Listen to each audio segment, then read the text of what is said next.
Bonjour à toutes et à tous. Donc, comme cela vous a été annoncé lors de l'Assemblée générale dernière, la Fédération départementale des chasseurs de la Somme va mettre le paquet sur le petit gibier en 2025.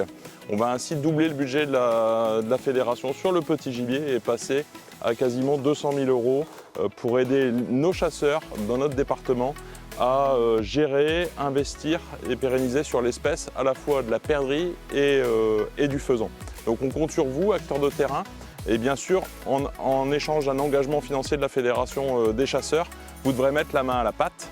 Alors la main à la pâte, ça consiste en quoi? Ça consiste notamment à piéger, puisqu'on ne financera aucun lâcher de gibier si vous ne vous engagez pas à piéger et sérieusement sur votre territoire.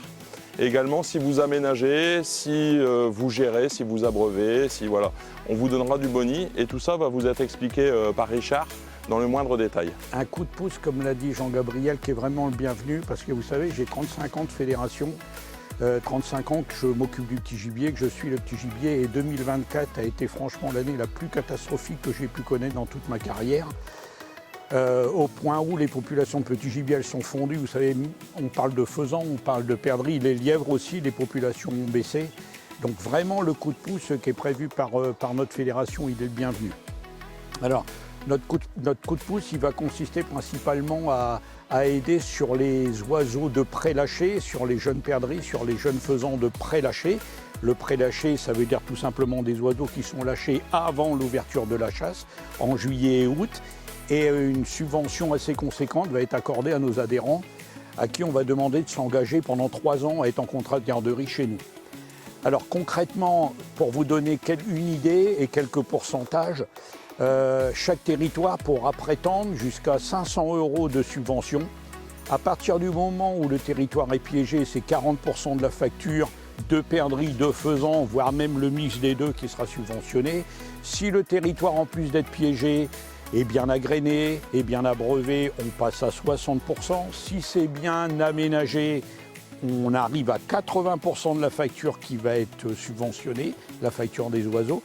Et on peut même aller jusqu'à 85% et non plus 500 €, mais cette fois-ci 600 € de subvention par territoire, là où les efforts seront mutualisés. Par exemple, à l'intérieur d'un GIC, si plusieurs sociétés, plusieurs chasses privées se groupent de manière à mutualiser les efforts, tout le monde fait l'effort de lâcher les oiseaux. Nous, fédération, nous sommes prêts à mettre la main au porte-monnaie et aller jusqu'à 600 € de subvention.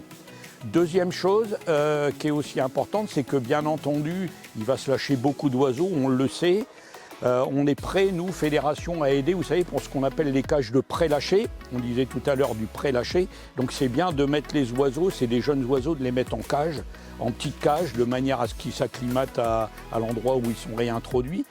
Alors pour ces cages de pré-lâché, on est prêt à subventionner l'unité 50 €, 50 € par cage. Et dernière chose qui pour moi est l'avenir, consiste dans l'avenir, c'est les volières, les grandes volières pour réintroduire des oiseaux. Alors quand je parle de grandes volières, j'imagine même des volières à ciel ouvert, où les oiseaux rentrent et sortent par eux-mêmes, il n'y a pas de filet, il n'y a pas de plafond. Alors vraiment des grandes volières, où là on est prêt dans un premier temps, mais c'est plus à titre d'essai, voir un petit peu comment on peut réfléchir à ça. La fédération est prête à subventionner ses adhérents 1 € du mètre carré pour les volières, à concurrence de 500 €. Et encore une fois, c'est une piste d'avenir qu'il faut travailler. Ça me semble très intéressant. Alors merci Richard pour toutes ces explications et surtout n'hésitez pas à contacter votre technicien de secteur qui sera pour vous répondre à toutes vos questions et vous aider éventuellement à remplir la fiche qui sera demandée pour obtenir toutes ces subventions. Merci à vous, et bonne saison 2025-2026.